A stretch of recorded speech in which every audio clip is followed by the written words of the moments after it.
औज़ुबिल्लाहि बिस्मिल्लाहिर्रहमानिर्रहीम। अस्सलाम वालेकुम प्यारे दोस्तों, मेरा नाम है आतिफ मजीद। मेरे साथ अमेरिका से मौजूद हैं मलक महमूद साहब। मलक साहब कैसे हैं आप? ठीक हैं सर? ठीक है सर। जी, अल्लाह का करम है। आप बताएं कैसे हैं आतिफ भाई। अल्हम्दुलिल्लाह। सर ये बताएं कि दुनिया में एकदम से दोबारा रशिया और पोलैंड का मामला शुरू हो गया है, यूरोप फिर हिलने जा रहा है, सारे मामलात हैं। और अगर मैं बात करूं ओवरऑल, कतर का मामला भी चल रहा है।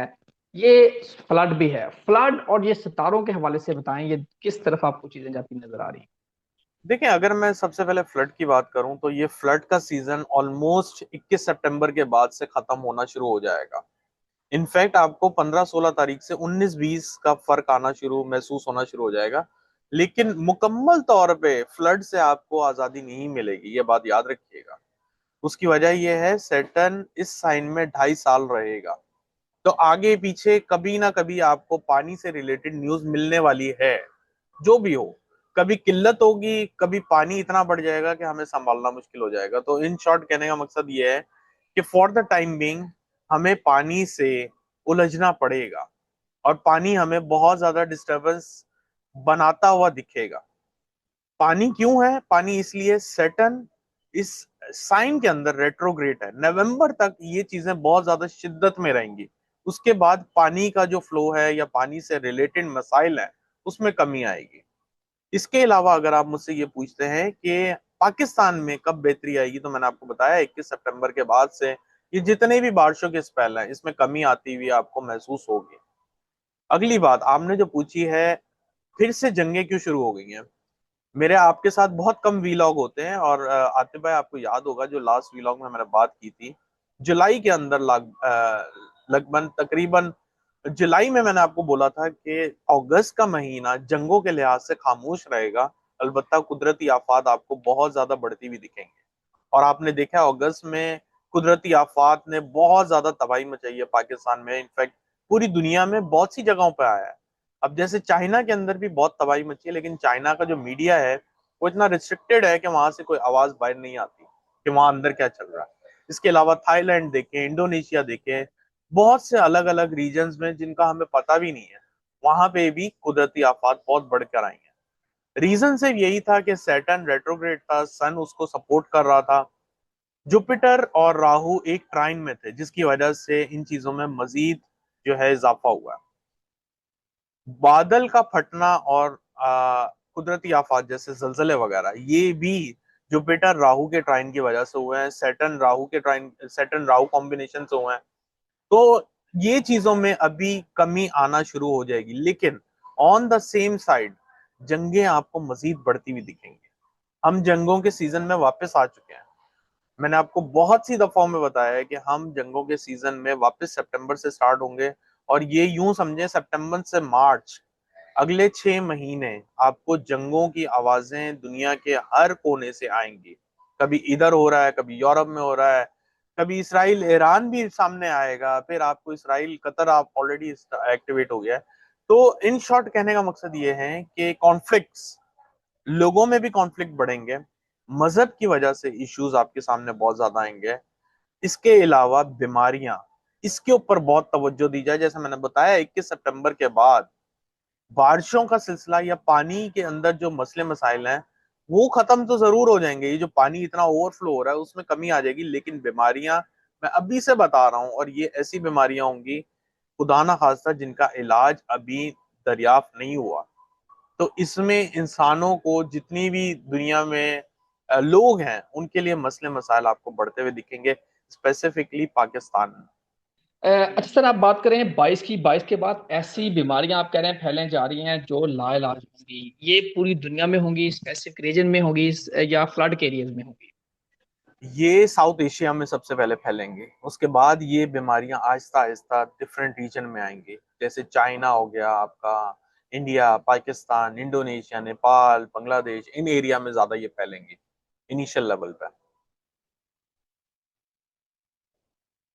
इसकी रीजन क्या है? और साथ आपने जंगों की बात की थी, हमने देखा जंग का सिलसिला कार बाहर लग रहा है, शुरू हो रहा है ये टिल, अगर हम दिसंबर 2025 तक जाएं तो क्या जायचा नजर आ रहा है आपको दुनिया का? अच्छा, इसकी वजह सिर्फ एक ही है, जुपिटर राहु के ट्राइन में आ रहा है, और जो डिग्री पे राहु ट्रांजिट कर रहा है जुपिटर उस डिग्री के बहुत क्लोज हो रहा है। और अगर हम वर्ल्ड की मैप देखें तो उस जोन में साउथ एशिया का जो जोन आता है वो इन 2 डिग्रीज पे बहुत ज्यादा कह सकते हैं कि इफेक्टिव है, इन डिग्रीज पे इफेक्टिव है। इसीलिए आपने देखा है कि दुनिया में वैसे तो हर जगह में अभी पैनिक होगा, क्योस मचेगा, लेकिन अगर आप देखें मिडिल ईस्ट, साउथ एशिया, इधर जो है सबसे पहले ईस्ट और वेस्ट, अगर आप इन शॉर्ट बोलें ईस्ट और वेस्ट पे जो प्रॉब्लम्स हैं आपको पॉलिटिकल डिस्टरबेंस ये बहुत बढ़ती हुई दिख रही हैं, और ये बढ़ेंगी भी सही। और पाकिस्तान में भी ये पॉलिटिकल डिस्टरबेंस आने वाले दिनों में प्रोटेस्ट आपको 22 सितंबर के बाद से नजर आना शुरू हो जाएंगे। आपने बात की थी लास्ट वीडियो में कि दुनिया के आपको नजर आएगा। हमने देखा वहां जो जिस तरह हुआ है, प्राइम मिनिस्टर को भागना पड़ा है। बांग्लादेश में ये हो चुका है पहले। दुनिया के और किस किस खित्ते में आपको ऐसी नजर आ रही है चीजें? और आपने जो बात की है खतरनाक बीमारियां, कोरोना की तरह बीमारियां होंगी या लाइलाज बीमारियां होंगी, और कैसे इसको मेजर करेंगे हम? देखिए, सबसे पहले मैंने यही डिस्कस किया कि साउथ एशिया में अब जो नेक्स्ट नंबर आने वाला है वो इंडिया का आने वाला है। मुझे उधर कैबिनेट में बहुत ज्यादा तब्दीलियां नजर आ रही हैं इससे रिलेटेड, और कोई बड़ी बात नहीं है, विद इन 10-20 डेज आपको बहुत बड़ी न्यूज इंडिया से मिल जाए। उनके पॉलिटिकल डिस्टरबेंस की वजह से इनके कैबिनेट में चेंजेस, मुझे नहीं पता उनके पॉलिटिकल डायनामिक्स का वो उधर क्या सिस्टम होता है, पार्लियामेंट है वॉट एवर, लेकिन मुझे उधर पॉलिटिकल डिस्टरबेंस बहुत ज्यादा दिख रही है। बहुत ज्यादा मतलब बहुत ज्यादा। तो मुझे नरेंद्र मोदी इस वक्त सीट पे रहते हुए जरा मुश्किल ही दिख रहे हैं। नरेंद्र मोदी के लिए, इनफैक्ट इंडिया के लिए अगले 6 महीने बड़े डिस्टरबेंस वाले होंगे, बहुत ज्यादा डिस्टरबेंस। उधर पॉलिटिकल डिस्टरबेंस होगी, उधर आपका रिलीजन डिस्टरबेंस होगी, आपस में लोग लड़ेंगे रिलीजन को बेस बना के। बहुत सारे अलग अलग रीजंस वहां पे होते हुए आपको नजर आएंगे। लोगों का प्रोटेस्ट अभी पूरी दुनिया में जगह जगह आपको फॉर एनी रीजन नजर आने वाला है, इंक्लूडिंग पाकिस्तान। इसकी वजह क्या है? कौन से सितारों की ऐसी तब्दीली? इसकी वजह सिर्फ यही है सर कि जो सोलर इक्लिप्स लगने वाला है, जो सोलर इक्लिप्स 21 सितंबर को लगेगा, ये नॉर्मली पॉलिटिकल लोगों या एडमिनिस्ट्रेशन में बहुत हायर लोगों के ऊपर इफेक्ट करता है। तो वो लोग स्कूटनी के अंदर आ जाते हैं, लोगों के रिडार में आ जाते हैं, मतलब कटहरे में आते हैं।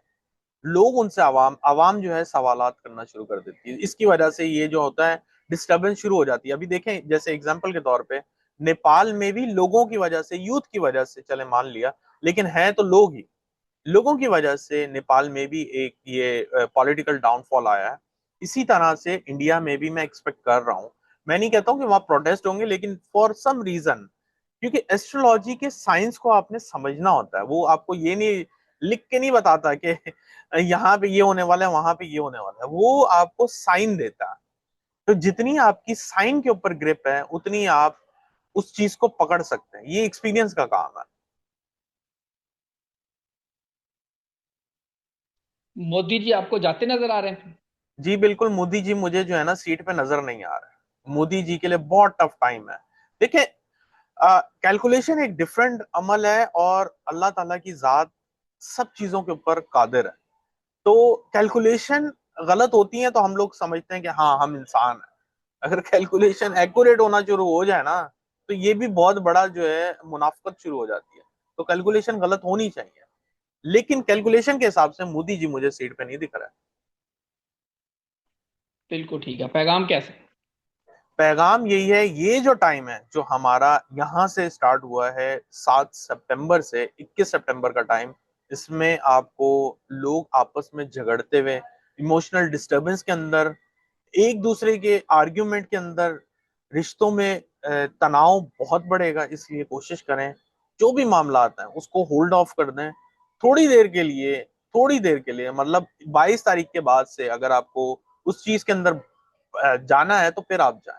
अभी नहीं इन चीजों को उठाएं, वरना ये मसलों के साथ और बड़े बड़े मसले लेकर आएंगे आपकी जिंदगी में। बिल्कुल ठीक है।